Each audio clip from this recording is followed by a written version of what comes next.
Now, you're very welcome back. Donald Trump, I'm sure you've seen, continues to do his thing, be it haranguing reporters, fighting with state governors, or publicly exploring the potential benefits of ingesting disinfectant. USA's COVID-19 death toll has passed 80,000, so it unfortunately tops the pile globally, and 1.2 million confirmed cases. We are, though, seeing states led by the likes of Georgia and South Carolina reopening for business against ample medical advice, but most states now are moving that way. And at the weekend in Jacksonville, Florida, UFC 249 became the first major US sporting event to take place since March. For more, we're joined by Kevin Iole of Yahoo Sports. Kevin, great to have you with us. I appreciate you having me. UFC 249 happened over the weekend. These are very strange circumstances. I know usually you would be at the venue, I'm sure, covering this event that way. You were sat at home on your couch with your laptop, presumably. Yeah, it was crazy because I was sitting in my home office. I had the television going on with the fights on. I had the WebEx up on my computer because the UFC did a great job. They set the fighters up to be able to come on via WebEx, and we could interview the fighters remotely. So it was really like being there. I didn't feel like I lost anything from not being there. Normally, you like to be cage side and be able to look the fighters in the eye after the fight. But I felt like I got a chance to do that, and that my coverage was no different had I been on site in Jacksonville.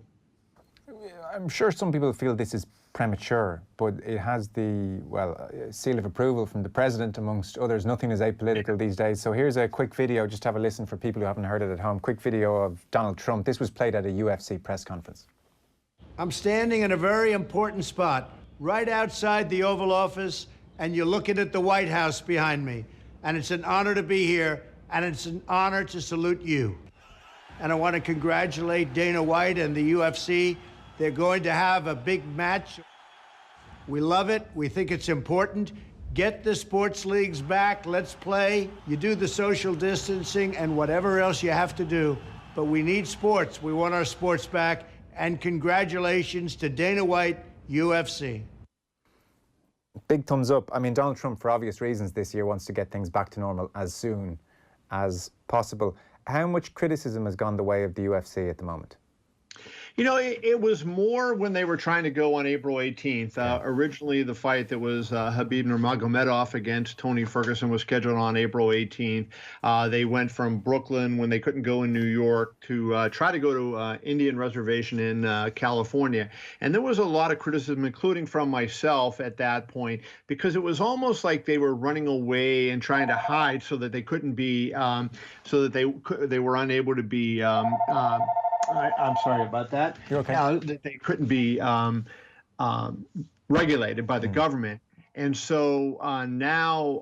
and I think, sorry to interrupt, I think ESPN and Disney effectively had to step in and tell Dana White, they're the parent company now, they had to step in and say, listen, this is not happening on April 18th. Dana White was willing to go for it, though. The governor of California called Disney executives and said, hey, I don't want this to happen. So then Disney called Dana White, and that's basically what happened. Right. But I think now in Florida, the governor of Florida endorsed the move, the mayor of Jacksonville endorsed the move, so it made it look a lot different than it did previously. Tell us about this 8-page waiver agreement that the fighters had to sign. Yeah, it's, I have it right here, actually, and I got a copy of it last week. And the fighters signed it, but also media who actually was there had to sign it. So that was an interesting thing.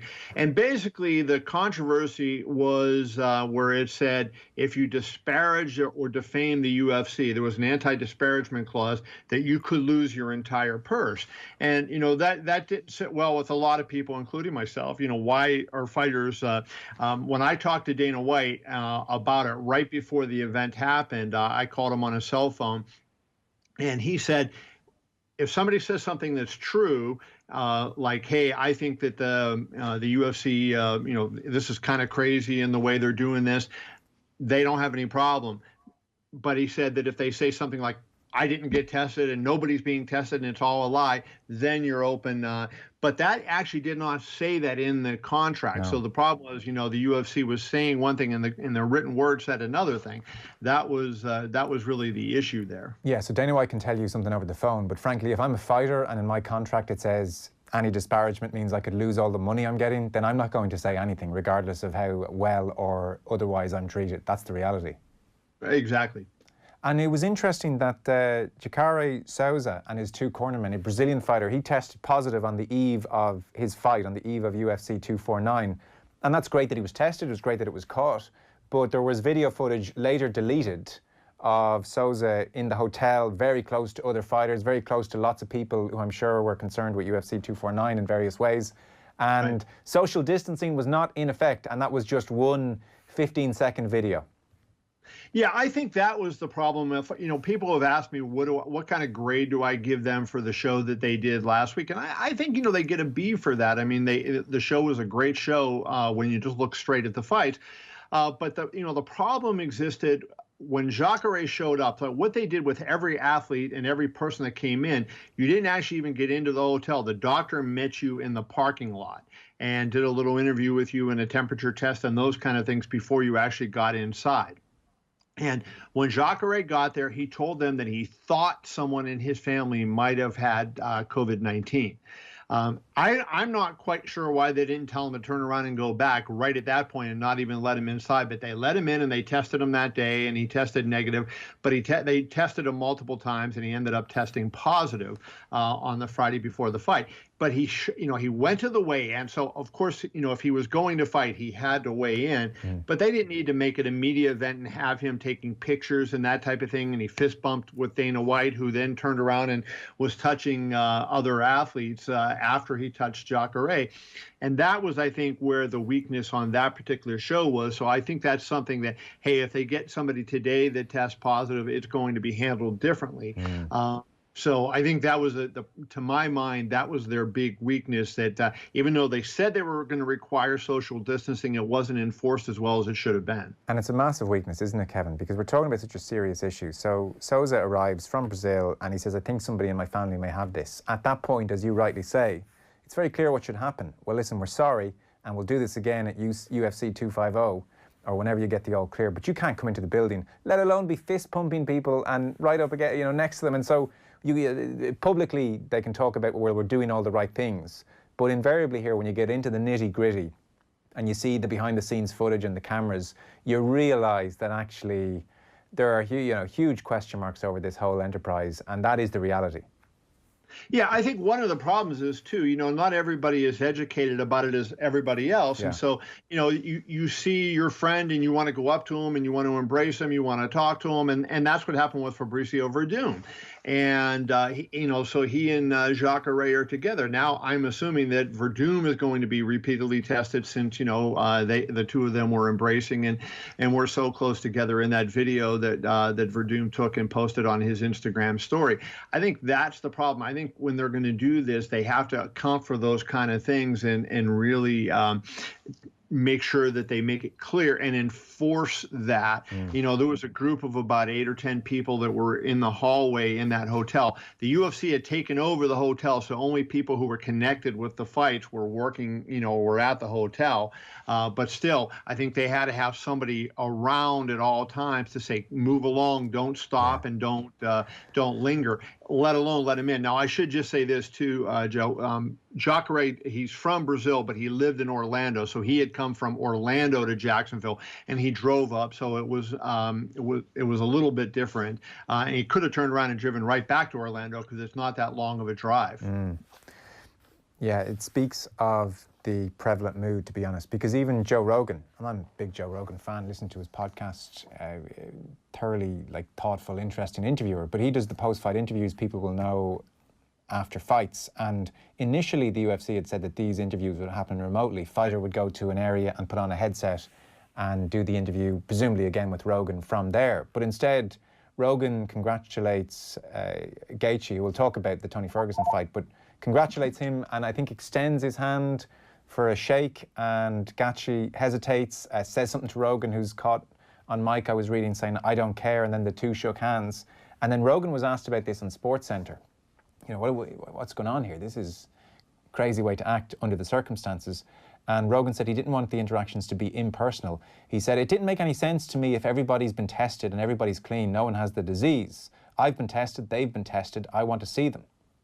But if you look at the Souza example, you just said he was tested several times. Right. And the testing is not a perfect science. At some point in a 24-hour period, if it's 24-hour testing, your viral load will change and you will test positive as opposed to negative in the previous few hours, and you are contagious, and it is there, and it is very spreadable. So even that Rogan, who's a very smart fella, is treating it like this, and come on, we'll just shake hands and get in each other's faces. Yeah, it's not a great look. No, and my take on it was this, even if they could guarantee everybody was okay, which they couldn't, of course, I think they should have done the remote interviews just to set the example, to tell people, because, obviously there's people that are saying, oh, I don't believe this, and they don't wear masks. You see President Trump doesn't wear a mask. Dana wasn't wearing a mask at cage side. I think they would be setting an example by doing it, saying this is the right thing to do. This is what the government is requiring. We're going to, comply, not requiring, but recommending. We're going to comply with those recommendations. I think that would have been better, and that would have sent a message to some of their fans that were watching. But instead, Joe jumped in the octagon, and I think it was a mistake on everybody's part. I think it was decided right before the show, because I and other reporters had reported that would not happen. And I talked to one of the reporters, and he talked to somebody different than I talked to, and we got the same information that they would not do in octagon interviews, and yet then it turns out that they had. So I think that was made. Joe Rogan, kind of complained about it at ringside, and then they ended up going. And it was sort of silly, because when they had Joe Rogan there and they're socially distanced at ringside, they're on 3 separate tables, not near each other, but then they get together to do a stand-up shot, and then Joe goes in the ring with the fighter. So, some of the things didn't make sense. And I think those are things that they have to clean up as they move forward with this. Sure. Look, I guess when things have been so dysfunctional at the White House, this is not going to create a huge amount of tension. I mean, some crazy things are happening there, which make all this look fairly insignificant, but it was noteworthy anyway as one of the major sports to reopen for business.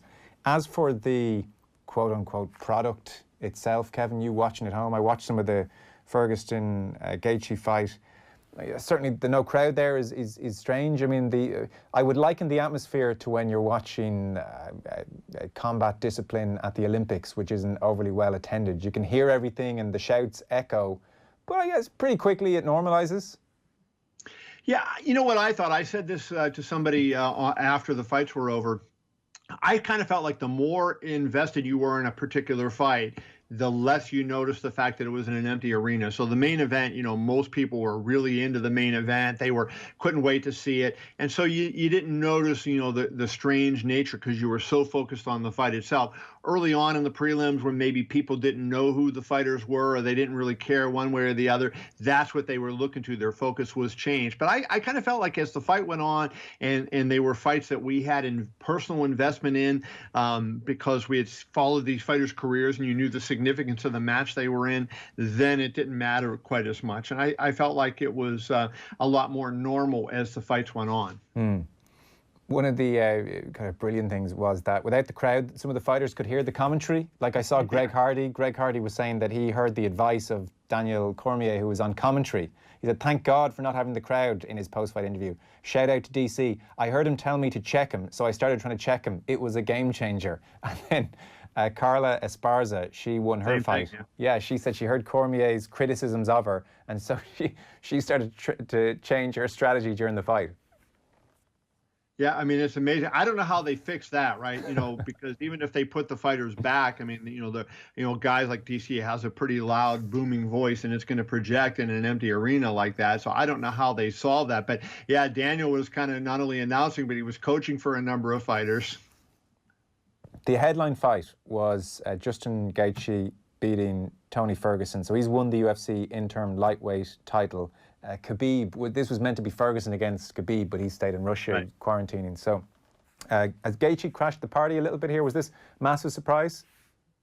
It was a massive surprise. It really was. Even though, Gaethje was 21-2 going into the fight, Tony Ferguson had been on a roll, had been unbeaten for 7 years, had won 12 fights in a row, 15 of 16, 18 of 19 if you count the Ultimate Fighter, which are exhibitions, but really aren't exhibitions.